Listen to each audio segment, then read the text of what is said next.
I leaned against the edge of the bar, swirling my drink while I slowly scanned the ballroom, which was glittered like a jewelry box, gold lights spilling over polished floors, the hum of polite laughter mixing with the faint clink of champagne flutes. Somewhere in the back, a jazz trio played something smooth enough to make everyone feel richer than they were. The official excuse for being here was networking, but the truth was simpler. It was a work dinner, and skipping it would have been career suicide.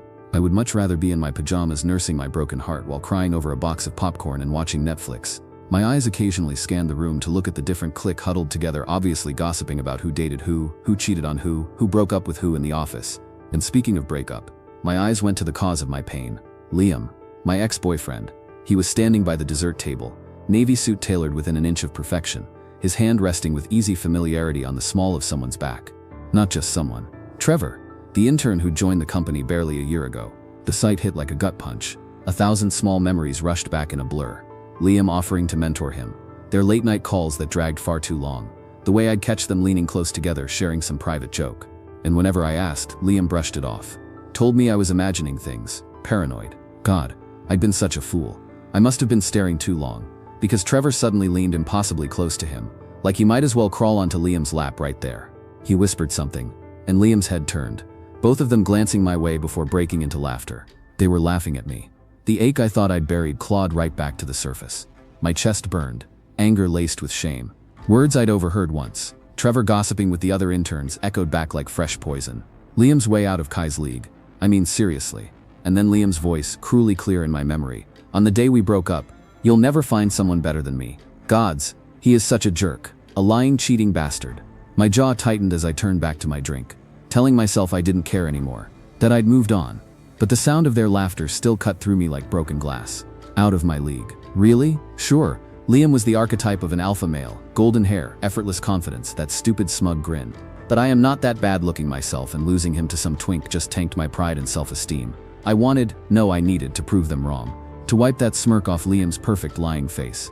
If only I'd brought a date. Someone sharp, someone stunning, someone who could make Liam choke on his own arrogance. Even a casual hookup would have done. Anything to show I wasn't the pathetic ex he and Trevor were clearly painting me to be. My eyes scanned the hall for anyone. Just anyone.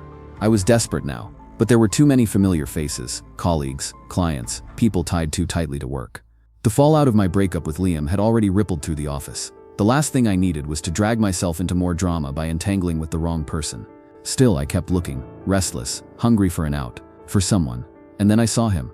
Across the room, near one of the marble columns, stood a man I'd never seen before. Tall, broad-shouldered, his black suit cut with precision. Dark hair with just enough wave to look deliberate, not careless. He stood slightly apart from the crowd, posture saying he'd rather be anywhere else. Bored, detached, but God, he was gorgeous, and definitely out of my league. Even from a distance, his presence was magnetic.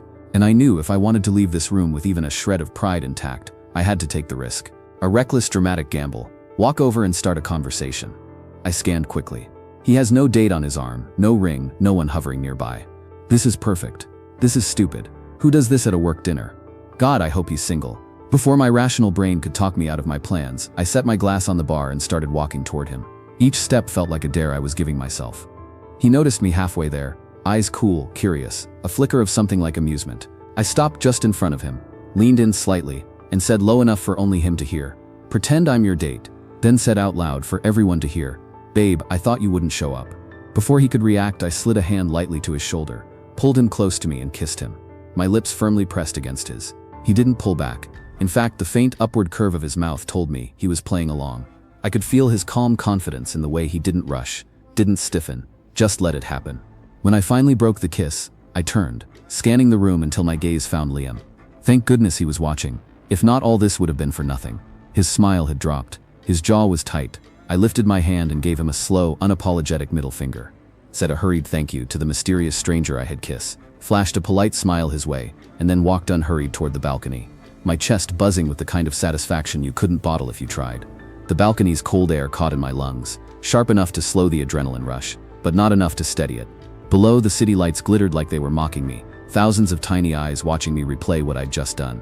I gripped the railing, letting the night cool the flush still burning in my cheeks. My heart was still hammering, but it wasn't from nerves, not entirely. It was the heady satisfaction of knowing I'd just knocked Liam off his carefully balanced pedestal. I'd kissed a complete stranger, at a work dinner, in front of my ex. It was satisfying as hell, but also insane. Just as I was stewing in my tots and reveling in my temporary victory, the door slid open behind me. "Bold move," a deep voice said. I turned, and there he was. The stranger from the marble column. Up close he was something else entirely. Taller than I'd guessed, shoulders filling out a black suit like it had been built for him alone. Dark hair brushed back with just enough rebellion at the edges to keep it from looking too perfect. He held 2 champagne flutes, offering me one with the faintest ghost of a smile. "Figured you'd need this." My fingers brushed his as I took it. Heat shot up my arm in a way that annoyed me more than it should. "You're not mad?" "Why would I be?" He took a sip from his own glass, watching me over the rim. "I'm just wondering if you usually kiss strangers before or after introductions." "Only when I need to make a point," I said, lifting mine. His lips twitched, almost a smile. He stepped closer, close enough that his cologne, clean, understated, mixed with the champagne bubbles on my tongue. He leaned his forearms on the railing beside me and said, "So what point were you making in there?" I tilted my head toward the ballroom without looking. "Let's just say my ex needed reminding that I can do better." He made a low sound, not quite a laugh. "Then I'm flattered I made the cut." My eyes lingered on him as he spoke. He wasn't just attractive, he radiated a kind of self-possession that made it impossible to imagine him being flustered. The exact opposite of Liam, hotter and sexier than him, which reassured me that I indeed picked the right person for this. My mind briefly wandered back to Liam, who for almost 4 years of dating him I had believed was the sexiest man alive. He is my first love, my first everything. We go way back to college days before we started officially dating, and I thought he was it for me. But then he cheated on him more times than I could count because he thought he was God's gift to humanity, and like an idiot I'd let him think so. I'd given him chance after chance, even convincing myself I was the lucky one to have him. Now the thought made my stomach twist. Every memory left a bitter taste. I hated him for it. Maybe I hated myself more. Was that it? The stranger asked, probably noticing my silent brooding. "One kiss and you disappear into the night?" "Maybe," I said, though my voice didn't sound convinced, even to me. Mr. Stranger smiled, and as he was about to reply, his phone pinged. He glanced at it and then looked back to say, a faint, knowing smile, "Meet me in the hotel bar in 15 minutes, if you are not in haste to go home." My brain screamed that it was reckless. My body didn't seem to care. "All right," I said. He straightened, a flicker of amusement in his eyes. "By the way, I'm Aidan. Figured you'd want to know the name of your pretend date." "Kai," I replied, tightening my grip on the flute so I didn't look as unsteady as I felt. "See you later, Kai." He slipped back inside, the door clicking softly behind him. I stayed there, staring out at the city lights while my heart thudded unevenly. Panic, attraction, confusion tangled into one. Relief was the strongest, though. At least he wasn't some psycho who'd threatened to sue me for harassment. Because honestly, who kisses a complete stranger out of the blue? And worse, what kind of person responds, talks afterward, and even leaves room for more? The whole thing was insane. He was insane. Or maybe I was. Still, there was something unsettling about how calm he'd been. How easily he carried himself, as if this kind of thing happened to him all the time. Maybe it did. A man who looked like that probably had people throwing themselves at him every day. But then came the invite. Drinks at the bar. Did he think I was cheap? That I was angling to sleep with him? I'd already given my reason. Impulse, desperation, poor judgment. That should have been enough explanation. Why offer more? I told myself I'd go, but only to humor him. Just a drink. Then I'd make it clear I wasn't that kind of guy. And if nothing else, showing up would save me from looking pathetic. People from work would definitely be at the bar tonight. Better they see me with him and assume it was intentional, than spin Monday morning gossip into something worse. With that thought, I pushed off the railing, straightened my jacket, and headed toward the bar. When I got there, I spotted Aidan immediately. He was leaning against the bar, speaking to the bartender with that quiet ease of someone who never had to raise his voice to be heard. The black suit was the same, but here, in the low light, it looked less like work attire and more like armor. When his eyes found mine, he moved toward me without hurry. "You came," he said, while ushering me to a corner area where we sat. "Wasn't sure I would," I admitted, trying to keep my voice casual. "And yet," he gestured at me, smiling faintly. "Here you are." The bartender arrived with 2 glasses before I could answer. Aidan had already ordered for me. Bourbon. Neat. A bold guess, but a correct one. "You don't look like the type to drink cocktails," he said, watching me take the first sip. "You don't look like the type to let strangers kiss you in front of 100 people, I countered. "Touché." He leaned back, glass in hand. "So, what do you do when you're not making dramatic exits?" I gave the short version. My role as project manager at Crawford Holdings. The long hours, the upcoming regional project that had everyone in the office buzzing. I tried to keep it surface level, but something flickered across his expression when I mentioned the company. "I know that company," he said, and left it there. I tilted my head. Curious. "From?" "Work," he replied simply, taking another drink. Not evasive exactly, but clipped, like he'd decided that was all I needed to know for now. Then smirked. "And maybe now for my pretend date." Are you from Kenston's branch?" "I haven't seen you before in the company here at Bridget's," I asked again while taking a sip from my drink. "Oh, I'm new in town." My brother invited me to a party, but I walked into the wrong one. I was about to call him to double check, when, out of nowhere, some stranger kissed me. He smirked. So yeah, that's how my night started. I nearly choked on my drink, laughing. God, that's so random.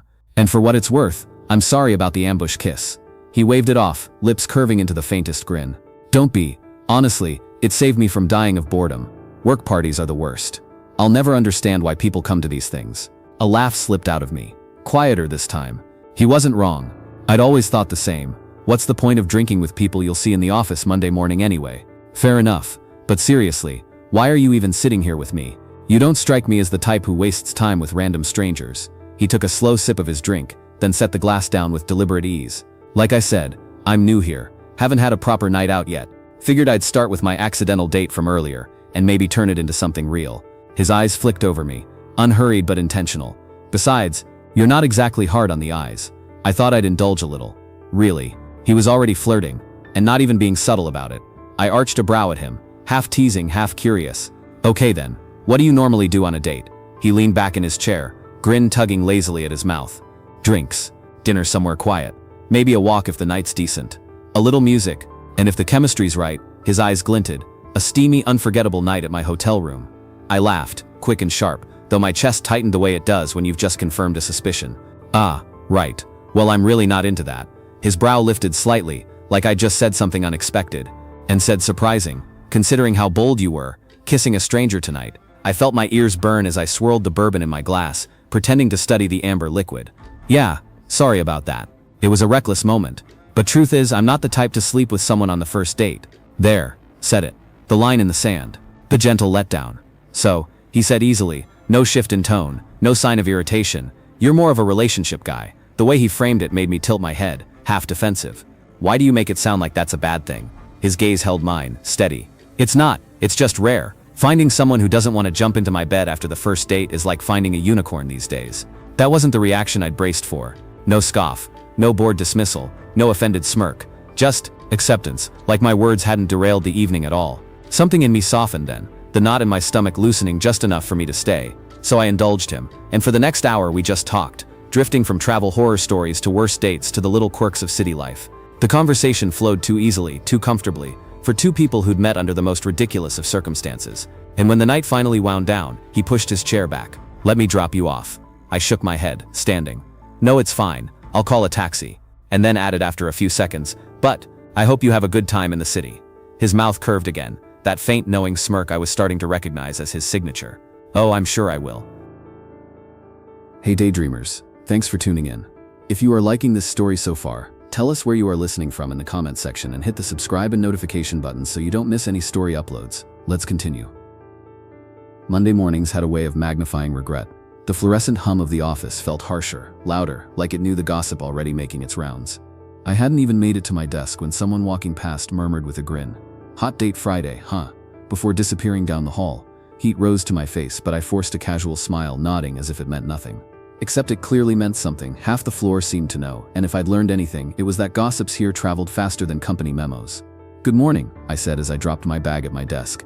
Two of my closest coworkers looked up. Mira, perpetually curious, already had that glint in her eye, and Daniel, leaning back in his chair, smirk tugging at his mouth. "So," Maya began, stretching the word out like taffy. "You never mentioned you were bringing a date Friday." "Date?" I tried for casual, flipping open my laptop. "Yes, date," she pressed, leaning closer across her desk. "Who was he? Where on earth did you meet a guy like that?" "Because Kai," her grin sharpened. "That was not a usual quiet +1. I swallowed, glancing at Daniel for backup, but he only raised his brows in amused silence. "It was nothing," I muttered. "Just a mix-up." Mira wasn't buying it, but before she could dig further, a voice I knew too well slid into the space like a knife. Well, I stiffened. "Liam," he chuckled under his breath. "I didn't expect you to be so energized today. Word around the office is you had quite the weekend." There it was. Gossip traveled fast, faster than the coffee machine could grind its beans. I kept my expression flat while responding to him. People really need new hobbies. Liam leaned on the counter, lowering his voice like we were conspiring. "You know, you could have told me you were bringing someone. Might have saved me the shock." I turned then, just enough to meet his gaze. "Why would I tell you anything?" For a moment his smirk faltered, the edges tightening, but he recovered quickly, lifting his cup as if in toast. He was impressive, I'll give you that, out of your usual type. There it was again, that brittle note under the words, jealousy wearing the mask of condescension. I smiled thinly. Funny, I didn't realize you still kept track of my type. Something flickered in his eyes, a crack he couldn't hide fast enough. He straightened, brushing imaginary lint from his sleeve. Just saying, Kai, don't get ahead of yourself. People like him, they don't usually stick around. The jab landed, but I refused to let him see it. Good thing I'm not asking him to stick around then. His lips parted like he'd meant to deliver another blow, but before he could, Ethan from accounting passed by, pausing just long enough to give Liam a pointed look. Careful, Liam, you're starting to sound jealous.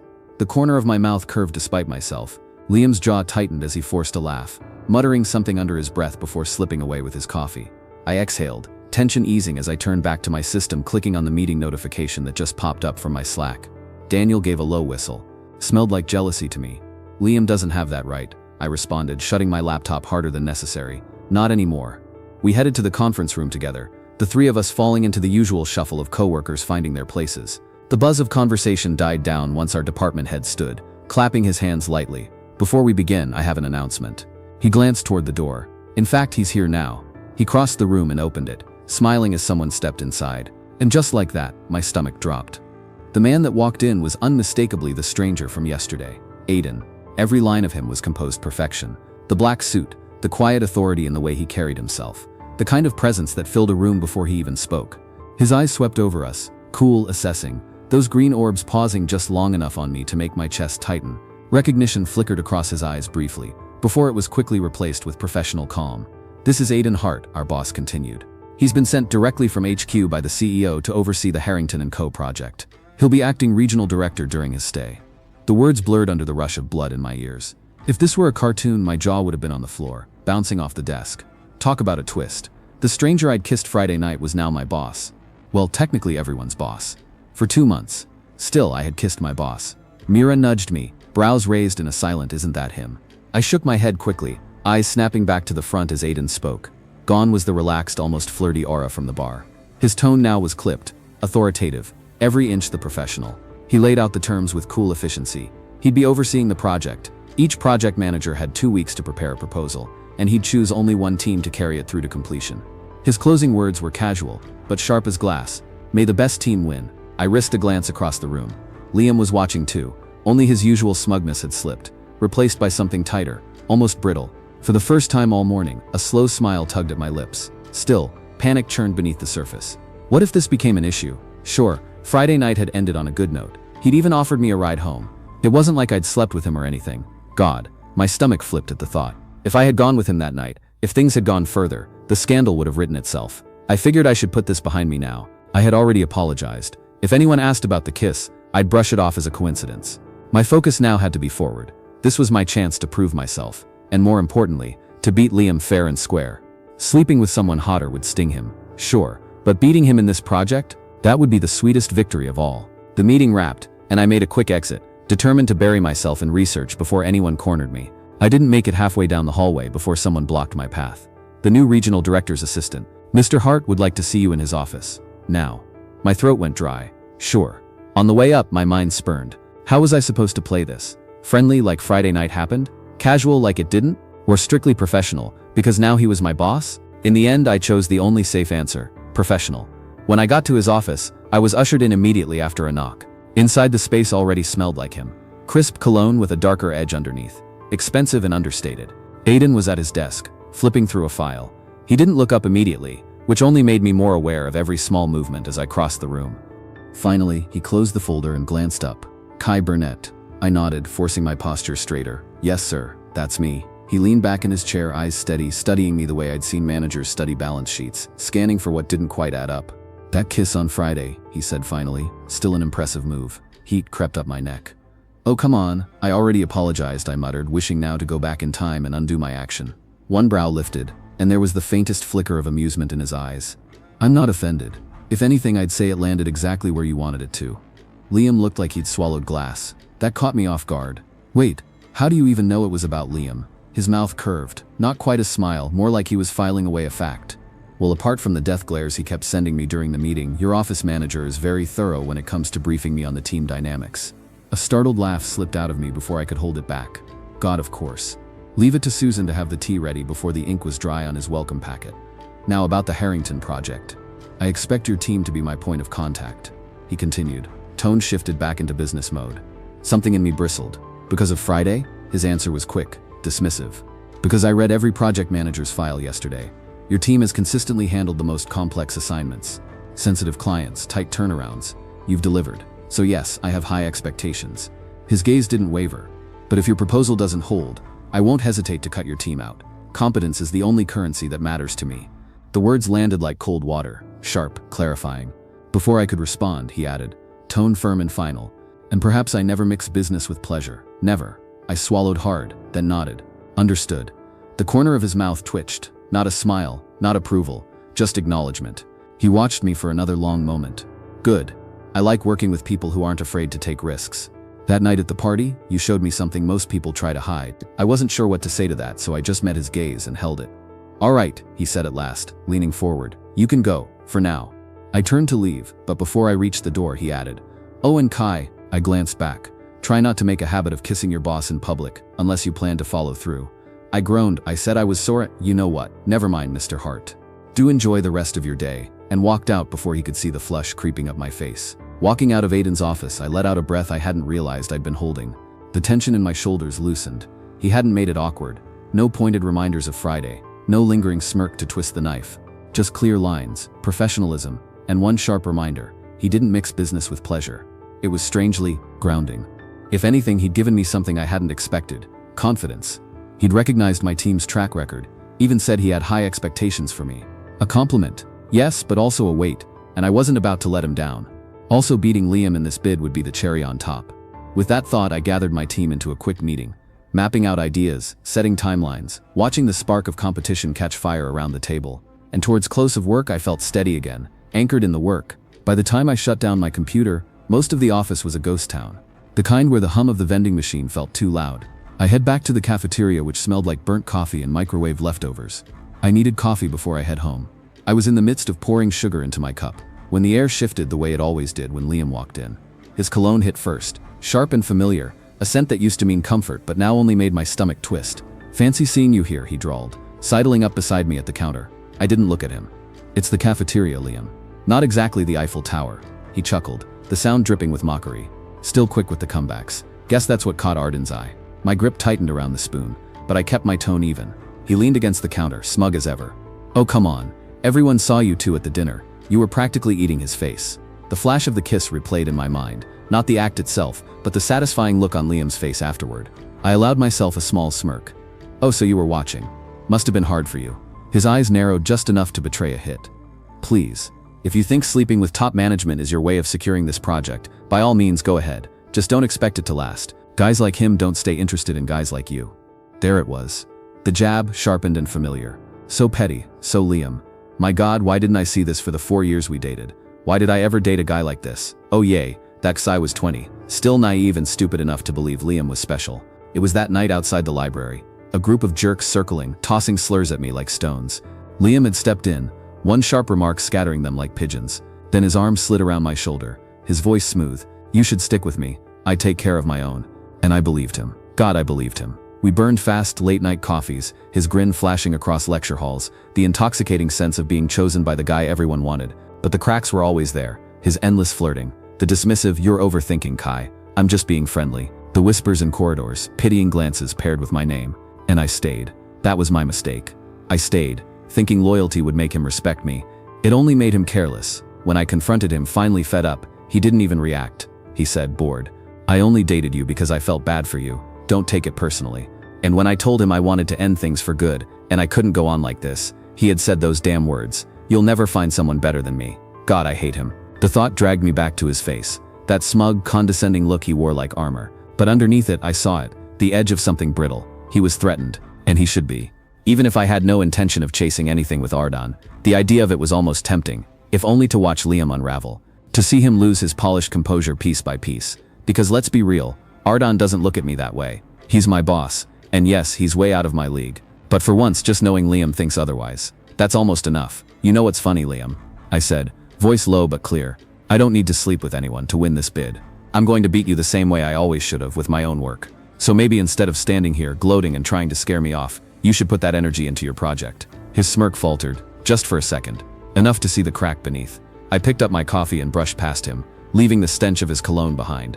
As I walked away, a thought settled heavy but clean in my chest. For years, Liam had made me feel small, not just in our relationship, but here at work. I couldn't count how many late nights I'd stayed behind, cleaning up his half-finished projects, polishing them until they shone, while he reaped the credit.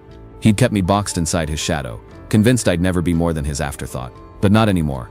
I wasn't going to waste another second being measured by Liam's tinted window of who he thought I was. This project, this chance, it was mine, and for once I was going to take it on my own terms. I stepped into the elevator, thumb hovering over the lobby button, already half lost in thoughts of coffee and escape. The doors were almost closed when a hand slid in, smooth and deliberate. They sprang open again. Arden, he stepped inside like he owned the space, sharp in his suit, not a crease out of place, with just enough tousle in his hair to make him look effortlessly human. God, he was hot. Established, confident, sexy, all rolled into one. And the fact that someone like him had spent over an hour talking with me that night, indulging me as if I were his equal, still baffled me. If I had to bet, I wasn't even close to his type. "Mr. Bennett," he said, giving me a nod as the doors slid shut. I managed a polite smile. "Mr. Vale, you're still here." "Lots of paperwork to get through," he said easily, slipping his hands into his pockets. "My time in this city's limited, so I might as well make the hours count." He pressed a button and I noticed it wasn't for the lobby but the very top floor. "That's not the lobby," I said, brows lifting. "No." His eyes stayed on the glowing numbers. "Executive lounge. Best view in the building. I'm heading up for a drink and possibly a conversation if you care to join me." Executive lounge. I'd heard of it before, tucked into the top floors with bars and private lounges for the senior brass. I'd never had a reason to be up there, way above my pay grade. I leaned back against the rail, forcing casual into my voice. "And why exactly am I invited?" He glanced over, one eyebrow lifting. "Because you intrigue me. And because I'm new in town and most people I've met here so far either want my job or my money. You, apparently, just want to throw me into awkward social situations." "That was a one-time thing," I muttered. "Pity," he said, the word curling with amusement. "I like unpredictable." The elevator slid open to warm lighting and the low, velvety hum of jazz. Floor-to-ceiling windows wrapped the space, revealing the city glittering like a spilled jewelry box below. Plush armchairs and polished mahogany tables dotted the room, while sleekly dressed men and women sipped drinks that cost more than my weekly grocery budget. It wasn't crowded, but the people who were there had a weight to them. The type who owned buildings instead of renting them, who spoke in deals instead of small talk. My shoes felt too loud on the marble as I followed him in. "You bringing me to meet your friends?" I murmured, half teasing, half serious. "They're not my friends," Arden said, leading me toward a corner table that somehow felt both secluded and commanding. "They're potential allies, and they'll remember the man who walked in with me." Something in my chest tightened. "So this is networking?" "Partly," his gaze slid to mine, deliberate and unreadable. "Partly it's me seeing if you're the kind of man who can handle being seen with me in more than one context." My laugh came out softer than I intended. "You're really not subtle. I'm efficient." We stayed for an hour. I watched him work the room, not with arrogance, but with precision. Every handshake, every word felt measured yet effortless. And somehow he pulled me into it too. He'd nudge me at the right moments, introducing me not as a subordinate but as if I had something worth listening to.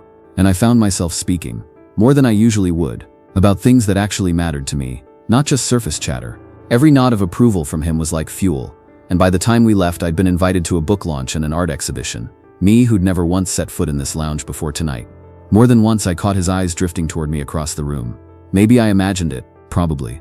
Either way, I told myself not to read too much into it. This wasn't flirting, this was him testing my intelligence, seeing what I had to offer beyond a mistaken kiss at a party. And still, something about it made me feel taller, lighter. When we parted in the lobby, he didn't offer a ride, just a faint, knowing smile. "I'll see you around, Kai. Try not to cause any more scenes without me." The night air was cool as I stepped outside, and for once I didn't feel the usual heaviness trailing me home. Instead, there was a strange clarity, relief, even. That kiss, reckless, embarrassing as it had been, had set all this in motion. And driving back through the city lights, I realized it was one of the few decisions in years I didn't regret. The next morning blurred into meetings, calls, and frantic drafting. With the proposal deadline looming, my team of 4 barely came up for air. By the end of the day, exhaustion clung to me like a second skin. I waved my team off and trudged toward the underground garage, the air thick with oil and damp concrete. My footsteps echoed as I fished for my keys. "Kai," I froze. That voice, smug, practiced, loud enough to claim the space. Liam leaned against a silver Audi, arms folded, smirk sharp as ever, like he'd been waiting just for this. "What do you want?" My tone was flat. I'd seen him 3 times in the last 24 hours, more than when we were actually dating. Didn't he have that twink, Trevor, or whatever his name was, to bother? "Word travels fast," he said, eyes flicking over me. "People saw you on the rooftop last night, with him." "Him?" My pulse betrayed me. The new regional director, Arden, his mouth curled sour. Tell me, was that before or after you decided he was your golden ticket? I stared. You're unbelievable. Oh, come on. He pushed off the car, stepping closer. His voice dropped, low and sharp. First the stunt at the party, now cozying up in the most exclusive lounge in the building. You think people don't notice? A bitter laugh escaped me. Who cares? It becoming too obvious that you're threatened. Not my fault your new boy toy doesn't come with an executive office. For a second his mask cracked. Then the smirk snapped back in place. Just hope you know what you're doing. Men like him? They don't keep guys like you. A year from now you'll be another story he tells over whiskey, if you're lucky. The words hit, of course they did. They always did. But I wasn't about to give him that satisfaction. You done? I asked. He shrugged. Casual. For now. Just don't say I didn't warn you. I slid into my car and shut the door. The silence pressed heavy as I gripped the wheel, his words echoing in my head. Men like him. Guys like you.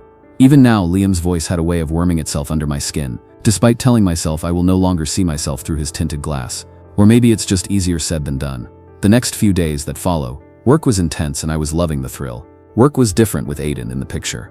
Rumors floated through the office like cigarette smoke. Some said the CEO himself had sent him to whip the region into shape. Others whispered about his impossible standards, or his habit of keeping late hours in the glass-walled corner office. And then there were the rumors about us. Of course, why wouldn't there be? The kiss at the party was still making the rounds, like a scandal no one wanted to forget. I'd catch sidelong glances when I walked into a meeting with him, the way conversations stopped a half-second too late. But working alongside him was nothing like the stories. Aidan was precise, sharp as a blade, but not cruel. He'd give me notes on a presentation, then 5 minutes later, slip in some dry remark that had me biting back a laugh in the middle of a spreadsheet review. He never brought up that night again, and he never made it awkward. That silence was its own kind of permission. He wasn't playing games, and that gave me room to breathe, to stop second-guessing, to just work. The weeks that followed became a blur of late nights, stale coffee, and the endless glow of PowerPoint slides. My team of 4 practically lived in the office. The hum of printers and the shuffle of papers, our soundtrack. The vending machine, our reluctant supplier. Some nights the janitor would give us pitying looks as he emptied our trash cans at midnight. And yet, despite the exhaustion, there was something electric in the air. We weren't just grinding through numbers. We were clawing for something bigger. The project that would define careers. 4 teams were in the race, and the atmosphere in the office thickened daily. Each group guarding their ideas like state secrets, side-eyeing each other in the elevator. I barely saw Aidan in that stretch, just flashes, him striding through the floor, scanning reports, asking sharp questions that left people scrambling. Occasionally he'd pause at my team's table, glance over my shoulder, nod once, then move on. No praise, no hand-holding, just a presence that kept us sharper than caffeine ever could. But then one night, as I dragged myself back from the copier with a stack of printouts, I found a coffee cup on my desk. Black, just the way I take it. A note clung to the sleeve in his precise handwriting. Strong fuel for long nights, don't burn out before the real work begins. It was the kind of note that could have sounded condescending from anyone else. From him it felt like he saw me. But his weird interactions didn't stop there. 2 days later my phone buzzed with a message from Aidan. Where's the best sushi in this city? I stared at the screen for a long second, convinced it was a mistake. Then typed back, depends. Do you want the authentic kind or the overpriced kind with neon lights? His reply came quick. Authentic, obviously. I smirked and replied. Then Izumi's on 12th. Tiny place. You'll need to charm the hostess or you'll be waiting an hour. Noted. Would you come charm her for me? I nearly dropped my phone. I stared at the text, unsure if it was his version of a flirt or another test. In the end, I just sent back, I'll let you use your own charm. Should be educational. His response came quick. Efficient answer. I caught myself smiling at the screen. My team didn't miss it either. They teased me relentlessly that night, though I never admitted who I'd been texting. The final days came like a storm. Every team was on edge, snapping at printers, cursing at Wi-Fi, running practice pitches in empty conference rooms until their voices cracked. By the time presentation day arrived, nerves hummed through the office like static. We filed into the boardroom, all 4 teams lined up for the firing squad. At the front sat Aidan, flanked by 3 other top executives, stone-faced, notepads ready. When it was finally our turn, I took a steadying breath and launched into our pitch. My team spoke in turns, our slides sharp, our arguments tighter than they'd been in rehearsal. Aidan's gaze was steady, piercing, like he was measuring not just the numbers, but the conviction behind them. When I finished outlining our final recommendation, he leaned forward. And what happens if your proposed model collapses under unexpected market fluctuation? How fast can your team adapt? My heart jumped, but I answered clearly, evenly, laying out the contingency plan we'd spent 3 nights perfecting. He nodded once, eyes unreadable, before jotting something down. When we stepped out, my team exhaled in unison. We'd survived. That night, we went out for dinner. Nothing fancy, just a noisy pub down the street, but the food tasted better than it had in weeks, mostly because we could eat without laptops in front of us. Still, every laugh, every clink of glasses was edged with tension. We were all thinking the same thing. Had we done enough? The next morning, the answer was waiting on the bulletin board by the lobby, a single page pinned up. My breath caught when I saw our team's name at the top. We'd won. The celebration was immediate. Hugs, cheers, congratulations spilling from every corner of the office. For a moment, exhaustion vanished, replaced by adrenaline. People clapped my back, shook my hand, told us we'd crushed it. Later that day, Aidan called us into a meeting. "Congratulations," he started, voice steady, gaze sharp. "But understand this, the pitch was only the beginning. Now comes the hard part. You'll be spending the next 4 to 5 weeks with me. This project has to win the final bid, and I don't tolerate half measures. If you thought the last 2 weeks were tough, prepare for worse." We all nodded. "Good," he said, dismissing the team with a flick of his hand. But as they filed out, he stopped me. "Mr. Bennett, stay." The room seemed suddenly too quiet. He leaned against the table, arms folded. "Are you prepared for what's coming?" "Yes, sir," I responded back with confidence. His eyes narrowed slightly. "Are you sure you can handle it?" "Yes, I can. I think I have proven my capability by winning." My voice didn't waver. A pause, then a small nod. "You'll be seeing a lot more of me. Make sure you can handle that too." Something in his tone, not threat, not promise, something in between, settled over me like a weight. I walked out feeling like I'd just signed a contract without reading the fine print, and for reasons I couldn't name, part of me was giddy. When Aidan told me I'd be seeing more of him, I thought he meant work, which, to be fair, was inevitable. But that wasn't it. The project we are to work on was massive, brutal in scope. Every morning blurred into whiteboards filled with diagrams, mock-ups cluttering the conference table, my team running on too much coffee and not enough sleep. And in the middle of it all, Aidan was relentless. He had this way of asking questions that cut straight to the weak spots in an idea, forcing you to build it stronger. No excuses, no wasted words. At work, he was sharp edges and precision. There were no jokes, no indulgent tangents, just the project. Focus incarnate. But after hours, that was something else entirely. I'd half expected him to retreat into his corner office or whatever high-floor lounge people like him belonged in. Instead, he started pulling me into his orbit. At first, it was small things. A coffee left on my desk with a note that read, "You look like you need this more than I do."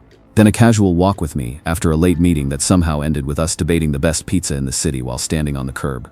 Somewhere in between, I stopped being just an employee, and somehow, I'd become, what? A butler? A chauffeur? A friend? I didn't know what to call it. Like the night he ambushed me after a meeting with a simple, "Send me your address." I blinked. "For what?" "To pick you up," he said. "The galleries tonight." "The what now?" "The art exhibition we were invited to," he replied, already flipping through his phone like it was settled. I didn't agree to go. "We were both invited, so send your address. I will come pick you up." His mouth curved, amused, as if my protests were just background noise. So I went. The gallery was nothing like the bars or hole-in-the-wall restaurants I was used to. It was all polished marble, champagne flutes, and people who looked like they'd never spilled coffee on their shirts in their lives. Abstract sculptures stood in the middle of wide, echoing halls, and a quartet played something soft in the background. I stuck close to Aidan, partly because I didn't know a soul, partly because he looked like he belonged here. Suit immaculate, expression calm, like this was just another boardroom. He introduced me to people effortlessly, shaking hands, trading clever comments I half understood. And then casually, like it was nothing, he said it. "This is Kai, my date." My ears burned. I tried to smile, tried not to choke on the champagne, but the word lingered in my chest like static. Later, when we finally found a corner away from the noise, I hissed, "I never agreed to be your date." "You didn't disagree either," he said smoothly, clinking his glass against mine. "Besides, I've yet to hear you complain." And he was right. I didn't refute earlier when being introduced as his date. It had felt nice. That night was a major trigger as things between us started to shift. Lunches became strategy meetings, though half the time we barely mentioned the project. Instead, I learned that Aidan had 2 dogs back in New York. Hugo, a golden retriever who apparently thought he was human, and Scout, a wiry little terrier who hated everyone except Aidan. He told me about the time he tried to backpack through Italy in college, and how he ended up stranded in Florence with no wallet and a sprained ankle. He was curious too, about me, about the city, about the little things most people brushed off. I took him to my favorite noodle shop in Chinatown, a tiny place with peeling paint and soup so rich it could cure a bad day. I showed him the record shop hidden above a laundromat, where we spent an hour flipping through vinyls neither of us bought. We became more like friends than coworkers, and Aidan didn't hide it. When coworkers bumped into us, he greeted them like it was the most natural thing in the world, like there was nothing strange about the regional director spending his evenings with one of his employees. I could feel their stares, the unspoken questions.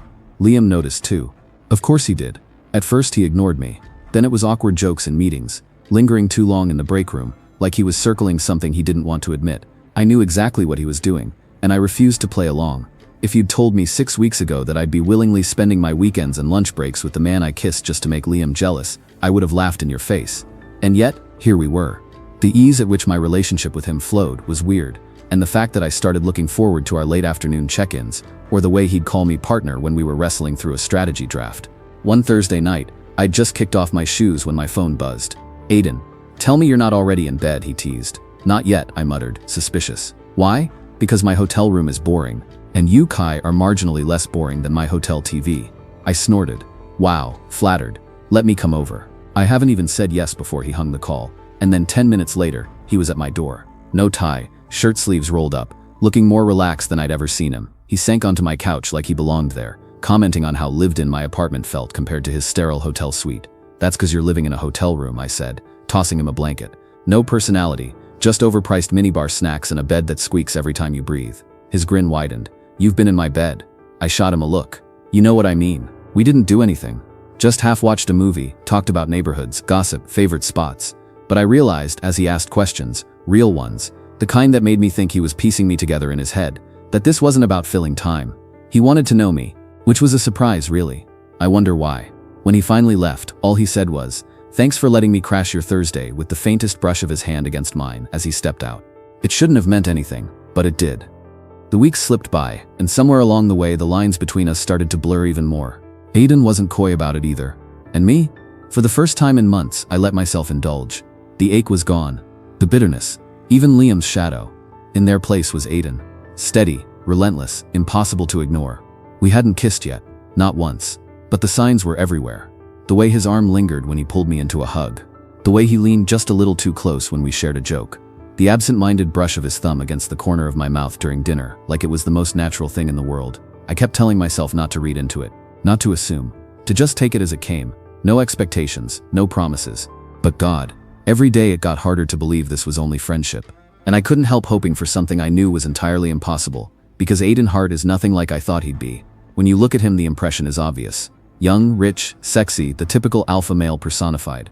Like the type who could walk into a room and bend it to his will with one raised brow. Tall, sharp suit, the kind of jawline that belongs in a cologne ad. He looks like the man who'd crush you in negotiations and never spare you a second thought. And yet, with me, he's different. He makes coffee in my chipped mugs whenever he is over, complains about the squeak in his hotel bed, leans too close when he doesn't have to. He notices when I'm tired. He asks questions no one else bothers with, then actually listens. He laughs at my dumbest stories. That contradiction is what kills me. It's week 7 since he arrived, and somehow we've gone from colleagues to whatever this is. And I keep replaying a specific night in my head. 3 days ago we went out. It wasn't a work dinner, he made that clear before the waiter had even set down the water glasses. "This is a date," Aidan said, once we were alone at the table. Just like that. No hesitation, no smirk to soften it. I nearly choked on my drink. "You're joking, right?" He leaned back in his chair, calm as ever. Do I look like I joke about things like this? And the thing was, he didn't. That should have made me feel good, wanted. But instead, the knot of doubt twisted tighter in my chest. I let out a dry laugh, shaking my head. "Look, Aidan, I know I'm not your type. I mean, come on. I'm fine being friends, really." He stilled, studying me with that unnerving focus of his. Then, slowly, he shook his head. "You think you get to define my type for me?" I blinked. "Well, was I wrong?" "Yes," he said firmly.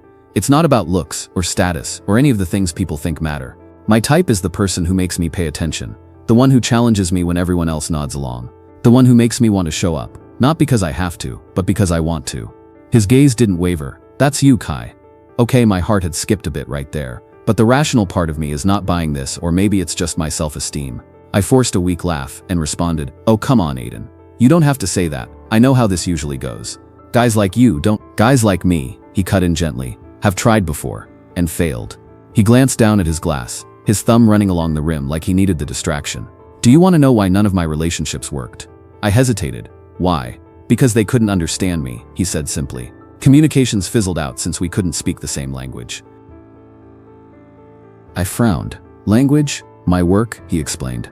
"This world, the hours, the obsession, the way my mind never stops. It's not just a job for me, it's how I think, how I live. And every time I tried, I ended up with someone who thought it was a flaw I had to fix or something they had to endure. They couldn't understand the words I lived in." His eyes lifted back to mine, sharp and searching. "But you do." The words hit harder than I expected. My throat went tight. I see the way you think, he went on, quieter now, like admitting something dangerous. You question me, you argue, you push back when everyone else stays silent. Do you know how rare that is? Do you know how rare you are? I swallowed, unable to look away from him. I'm not saying this to scare you or pressure you, he added. I'm saying it because I need you to know, this isn't about proving something to your ex, or winning some office rumor mill. This is about me, wanting something real for the first time in a very long time. I want to prove to myself that I'm capable of giving genuine love, and that I'm worthy of it in return. Silence pressed between us, heavy and raw. I think you want that too, Kai, he said softly, even if you don't believe it yet, even if you're scared to admit it. So, think about it. I'm not in a hurry. I'll wait as long as it takes. I sat there, my fork untouched, my chest aching. For once, I didn't have a clever deflection, no shield to throw up. Because the truth was, I did want it. I wanted everything he was offering, more than I'd let myself admit until now. But wanting it and believing I deserved it, those were two different things. We didn't talk about that night again. The final bidding presentation was 3 days away, and work swallowed us whole. It was almost 10 p.m. when my phone rang. I was half asleep, one leg tangled in my sheets when his name lit up the screen. Kai, his voice came, brisk but low. We have a problem. The bid was moved to tomorrow morning. The deck needs a full revision, tonight. I groaned, dragging a hand over my face. Where are you? Hotel. But your place is closer to the office. He paused for a while. I could hear the sounds of clothes shuffling like he was dressing. And you have the better coffee machine, he added. Despite myself, I smiled and said, Translation, you want me to host and play barista. His tone softened. I want your company. That did something to me I didn't want to admit. Fine, bring your laptop. 20 minutes later, he was at my table, the glow of our screens spilling across the room. We worked side by side, voices low, shoulders brushing when we leaned over the same slide. Hours blurred into keystrokes and the hum of the coffee machine, until finally, the last draft was sent off. That's it, I breathed, leaning back. We're done. You should probably head back before. Or, he cut in, I could stay here tonight. I turned to him. Aidan? Couch, he promised, though the glint in his eyes made me doubt he'd be content with that boundary. Besides, you can't really send your boss out into the cold. Except he didn't look like a boss right now. His shirt was rumpled, hair mussed from running his hand through it, the kind of easy smile tugging at his lips that made him seem soft. I don't know what made me say yes. Maybe exhaustion.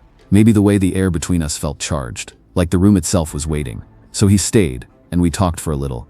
Since none of us could sleep.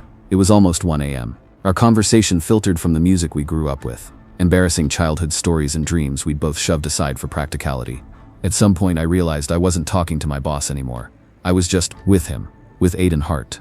The charming and extremely hot stranger I had kissed at a party, and he was sitting down on the rug with me, swapping stories and now looking at me with eyes so charming I could dive into them. I didn't realize we've leaned in too close until I felt his breathe against my face. He leaned in some more. I didn't pull away, and then his lips found mine. He kissed me slow, like he'd been waiting weeks for this exact moment. It wasn't rushed, wasn't careless. It was steady and deep, unraveling something inside me I hadn't realized I'd been holding so tight. And I kiss him back with a hunger I never knew I had. My hands fisting into his hair as I let him take control of the kiss. His hands slid around my waist, pulling me closer. I moaned as I felt the heat of his body against mine. Then a knock sounded from my door, pulling me out of the haze. I paused, pulled my lips from his as I detached our bodies slowly. Eyes shifted to the door to listen for the sound again, just to be sure I hadn't imagined it. The knock came again, and this time Aidan groaned as he loosened his grip from my waist to let me stand up, all the while muttering, "Who on earth knocks at your door at 1 a.m. in the morning?" I too was surprised. When I checked through the peephole, a figure appeared, slightly swaying and hunched over. It was Liam, and he was clearly drunk. I opened the door and stood by hallway, folding my eyes. "Liam, what is going on? Why are you knocking at my door this very? Do you even know what time is this?" He looked rough, glassy eyes, hair disheveled, words slurred around the edges. "Kai Propolis." His voice cracked. "I am so sorry for hurting you. I know I messed up. I know I don't deserve another chance, but..." Before he could continue, Aidan's voice came from behind me. "Babe, who is it?" Liam's gaze flicked past me, his face twisting as recognition. "Mr. Hart?" His tone was sharp, bitter. Aidan rested on the doorframe, his hands found me and pulled me back to his bare chest. When did he even get undressed? I wondered, as his arms wrapped around me in a possessive way clear enough to send a message. "It's late, Liam. Whatever it is you have to say to Kai can wait till morning or when you are sober." His voice wasn't raised, but it cut clean. For a second, Liam faltered.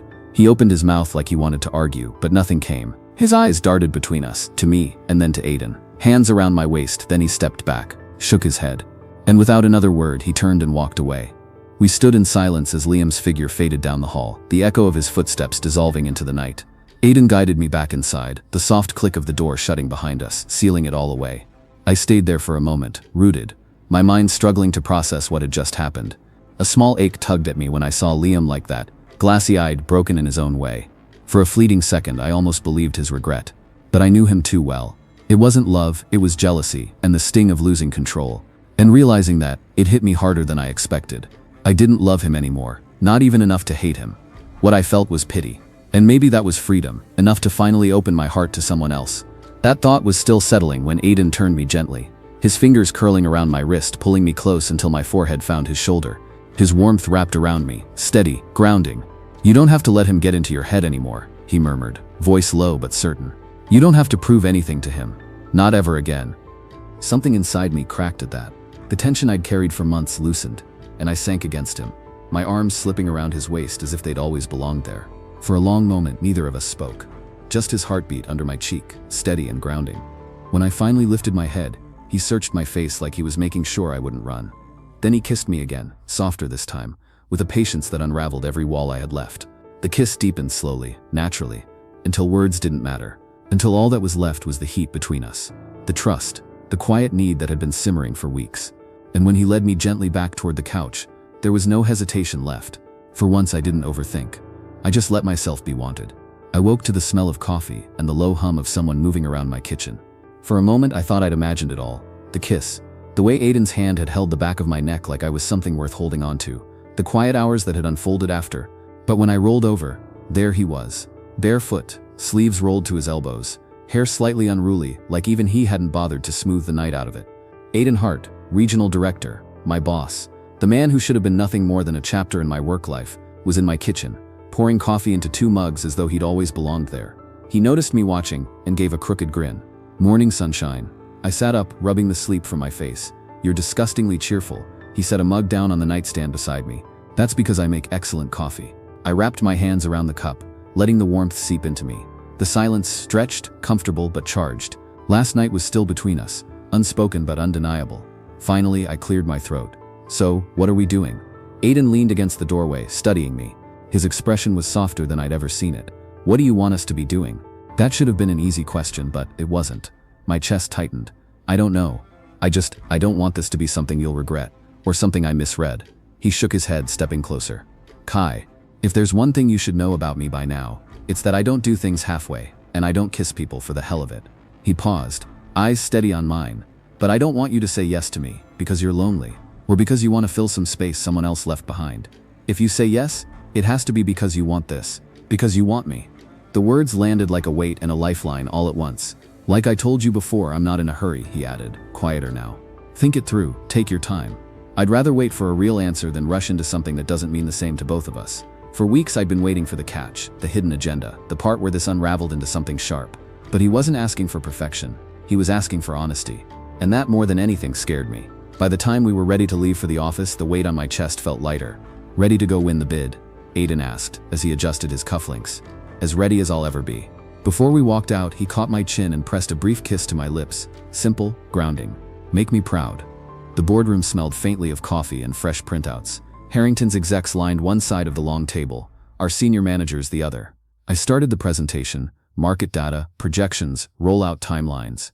My voice was steady, even though I could feel heat crawling up my neck.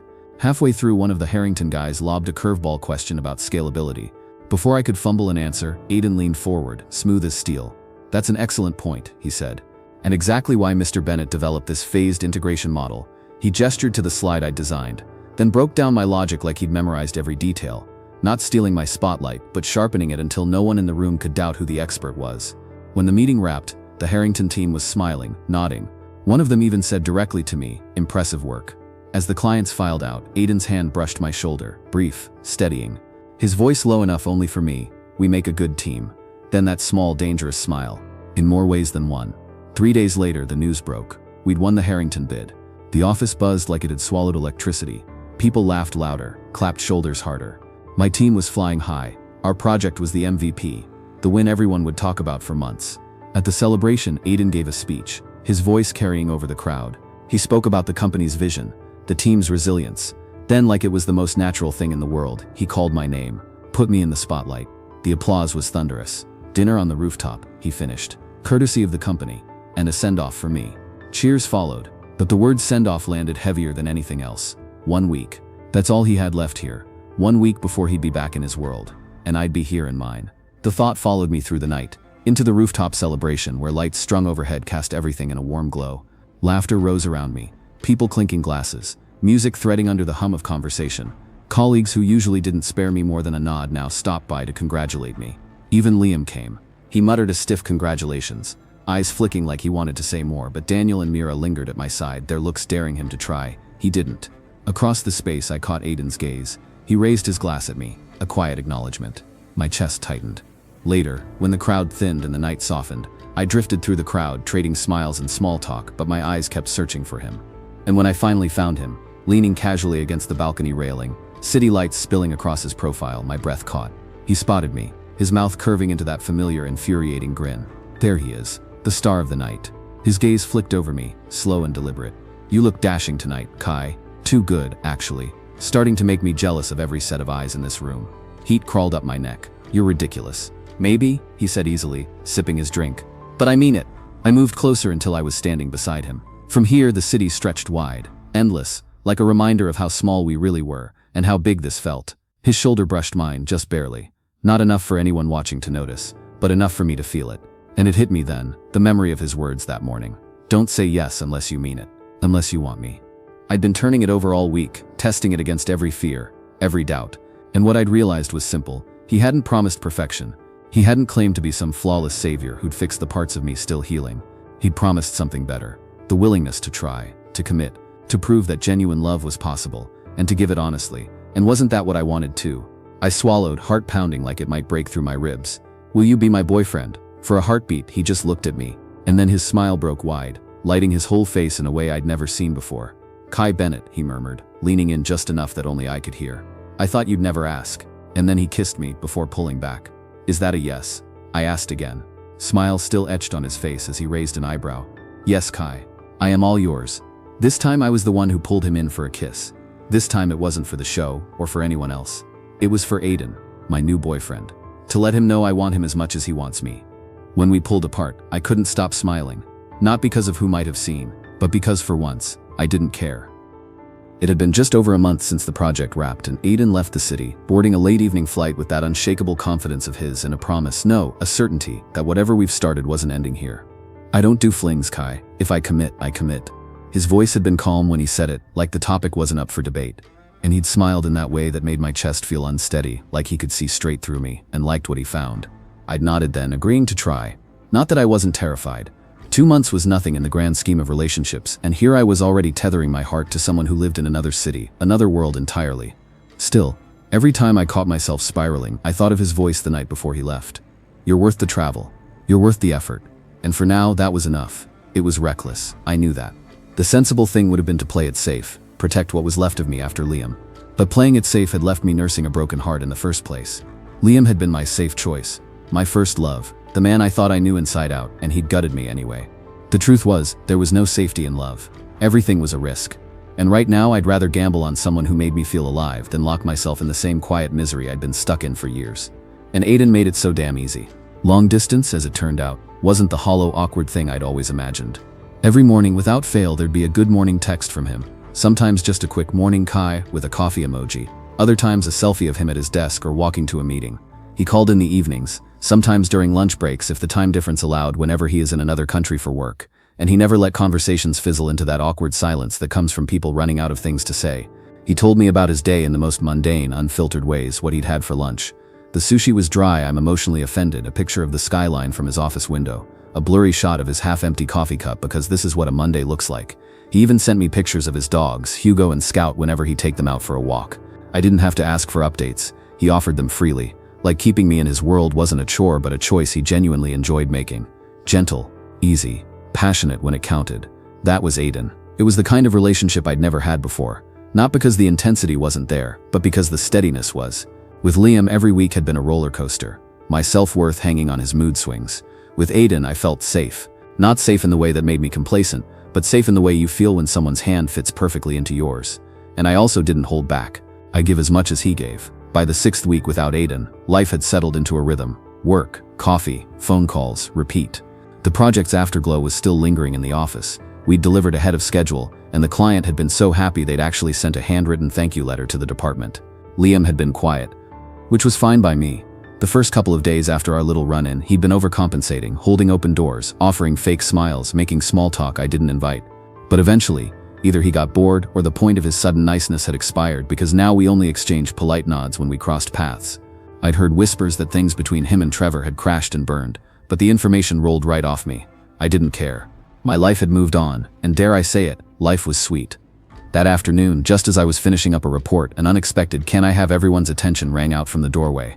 Our department head, Mr. Carter, was leaning against the frame, one hand holding his phone, the other raised slightly to quiet the chatter. We all gathered near the main table, coffee mugs in hand. Carter smiled, a real one, which was rare. "I just got an email from HQ," he said.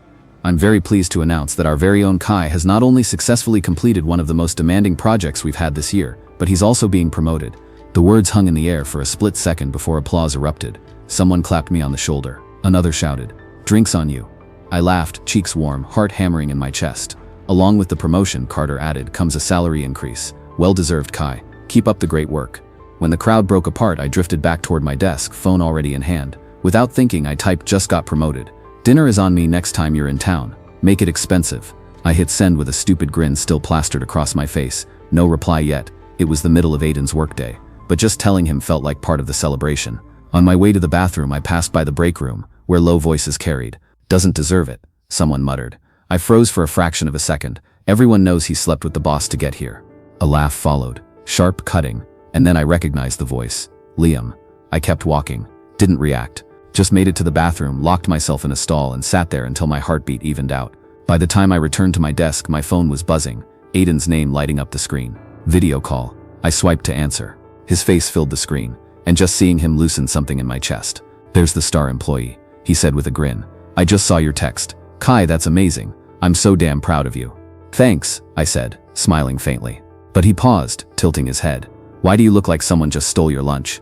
"Nothing," I lied quickly. "Just overwhelmed." His brow furrowed, but he didn't push. Instead, he shifted the conversation to what he was having for lunch. Something about a taco place his coworker swore by. He held up the foil-wrapped mess for me to see, and I laughed despite myself. We ended the call with a casual, "I owe you dinner" from me. "Got that salary bump now. Might as well spoil you."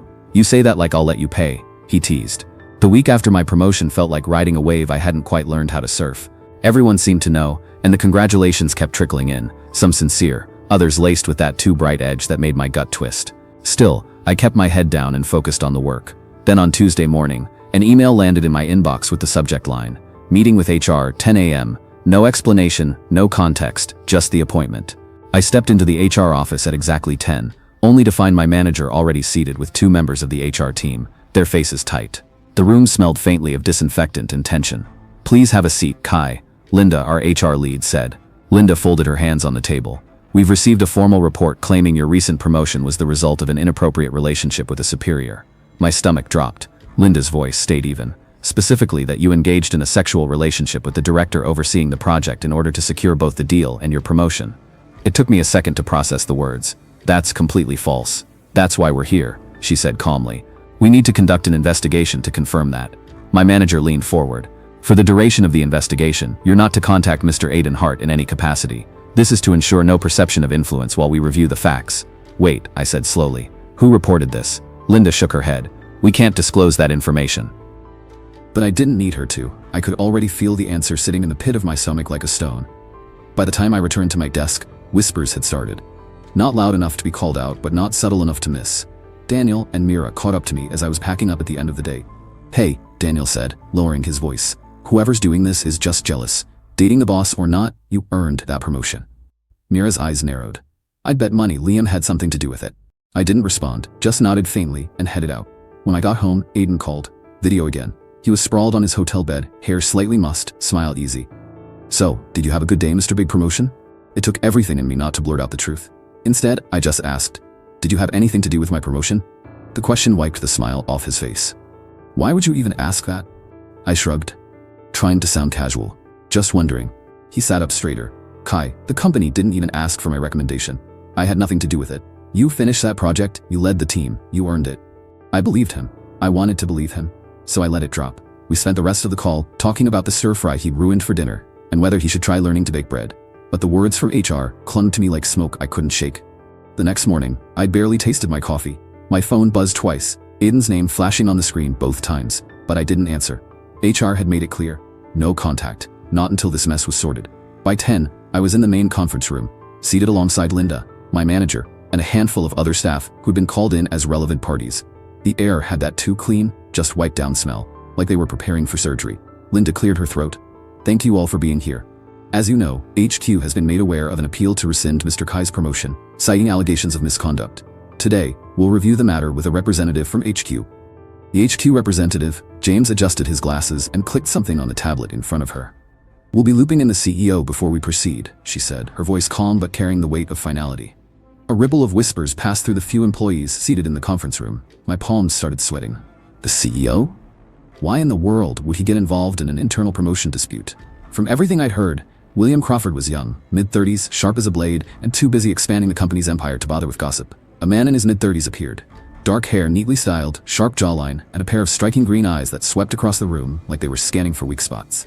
When those eyes landed on me, I felt a jolt of recognition I couldn't place. I'd seen that look somewhere before, focused, intent, like he could read my thoughts if he stared long enough. Good morning, everyone, the man said, his voice smooth but firm. William Crawford here. I understand there's been a complication with a recent promotion here. James started running through the details, formal complaint, investigation, HR procedures. My ears buzzed until I heard William say, "This caught my attention because the promotion in question was one I personally approved. I knew the project was demanding, and I'd already planned to reward the team lead, Mr. Bernnet here, accordingly." A ripple of murmurs went through the room. William leaned back in his chair on the screen. "Still, since the complaint's been filed, I want clarity, so I'm bringing in someone else who might be relevant to the matter."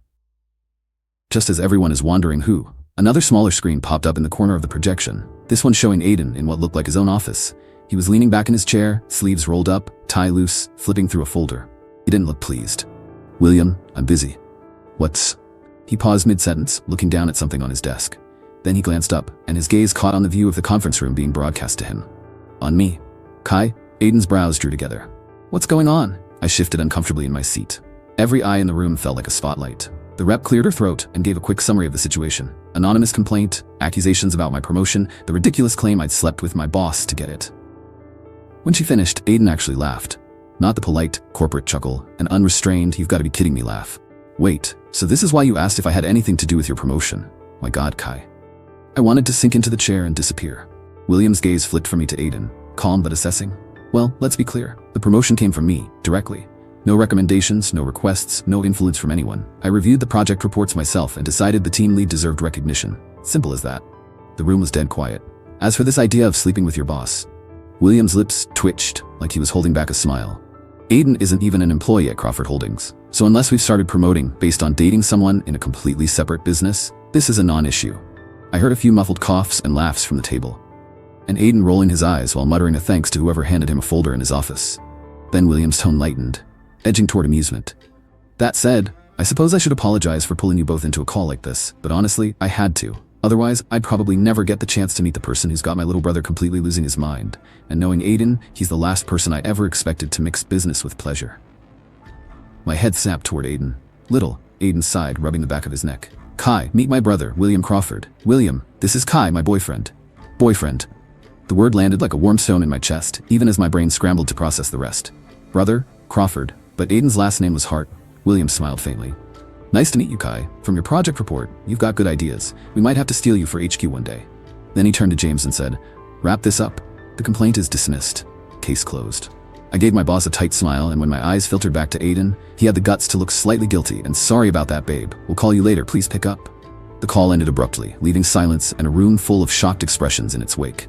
For a few long seconds after the call ended, no one moved. The HQ representative, James, straightened his notes, his expression unreadable.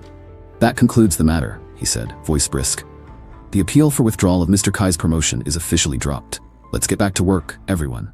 He stepped toward me before leaving. "Nice to meet you, Mr. Kai. If you keep delivering work like this, I expect we'll see you at HQ sooner rather than later." I managed to nod, though I felt like I just stepped out of a spinning carnival ride. The chatter started the moment he left the room. "Did you hear that? Boyfriend? Wait, did the CEO just call Aidan Hart his brother?" I slipped out before they could corner me, walking fast, pretending not to hear my name being whispered. My two closest coworkers, Daniel and Mira, fell into step behind me. "Well," Daniel said, smirking, "that explains a few things." Mira nudged me with her elbow. So when were you going to tell us you're dating the CEO's brother? I'm not. I stopped myself, realizing that denying it would be pointless now. I'm gonna kill Aidan, I muttered instead.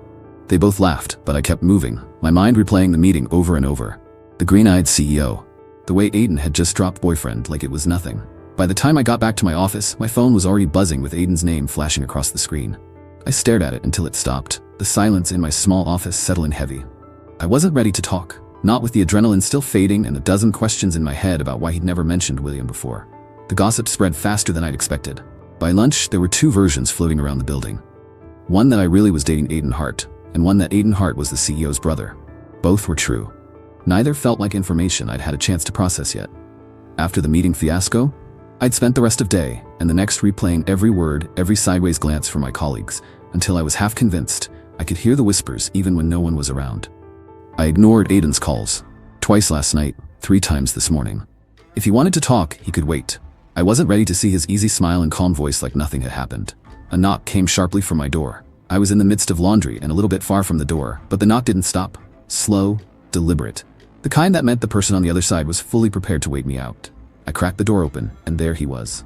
Aidan Hart, in a pale blue shirt with the sleeves rolled just enough to show his forearms, hair wind-ruffled like he'd walked through the city instead of driving, and his arms full. A bouquet of sunflowers, a box of my favorite dark chocolates, and, because apparently he was aiming for maximum damage, a steaming takeout bag from the Thai place all the way across town.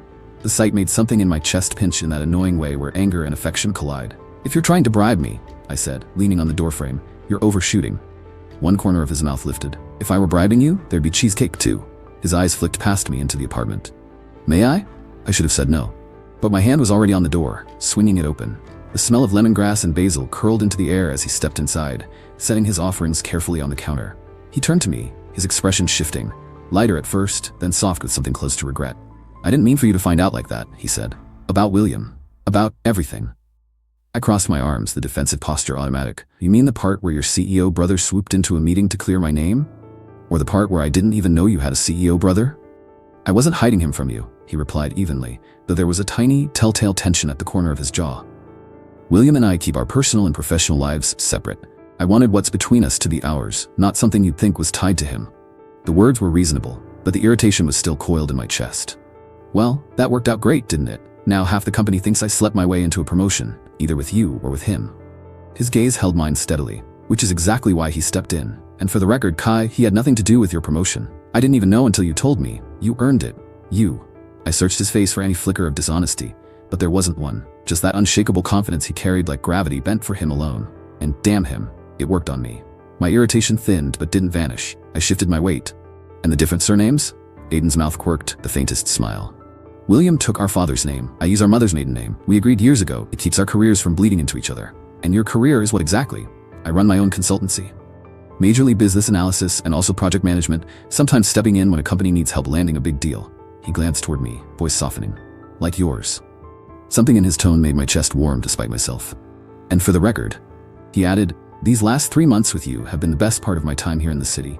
I'm not about to let some rumor or my brother's meddling screw that up. It was a good line, too good almost, and I hated how much I wanted to believe him." "You should have told me," I said. "You're right." The reply came without hesitation. No defensiveness, no excuse, just 3 words that made it harder to stay mad. "And I'm sorry." The apology sat between us, solid and warm in its sincerity. I didn't know if it fixed everything, but it loosened something in my chest. I sighed, half a laugh catching at the end. "Fine, but you're not off the hook."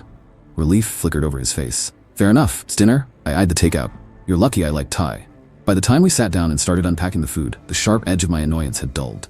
The tension was still there, just quieter, almost drowned out by the easy rhythm we'd been finding. Aidan spent the weekend at my place and flew back to his place by Sunday evening. And that was officially the best weekend of my life. I think we re-knew each other in every way possible. In depth of each other's life and body, might I add. Everything with Aidan was like a fever dream, an answered prayer. It was too quick to conclude, but Aidan was someone I see myself falling really hard for in the nearest future. Maybe the future isn't as far off with the current progression of things. By Monday, the whispers had lost their edge. People still looked at me differently, some with pity, some with quiet respect. But the sharp, cutting gossip that had bloomed after the promotion was dying off. Maybe it was the official statement from HR clearing my name. Maybe it was the way Aidan's face had been projected into that meeting room, laughing like the entire accusation was beneath him. Or maybe people were just bored. Either way, I didn't care.